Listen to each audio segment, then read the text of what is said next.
How to delete your profile picture on Instagram completely.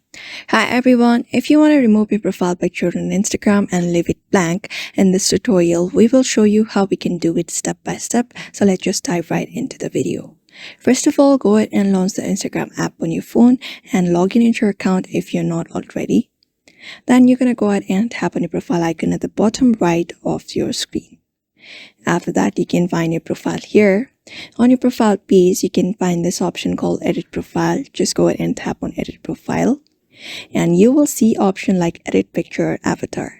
When you go ahead and click on that option, you can find this option called New Profile Picture if you don't have, or you can find a Remove a Profile Picture option. Let me just show you.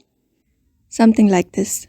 So here you can find this remove current picture if you have updated your profile picture.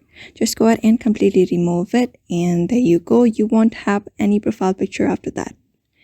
And after that is done, just wait for the load, and you may just go ahead and go back to your profile and check if your profile picture is removed or not. And that is how you basically do it. So now you know how you can delete your Instagram profile picture completely. So if this tutorial was helpful, give it a like, subscribe, and share for more Instagram tips and tricks, and see you next time.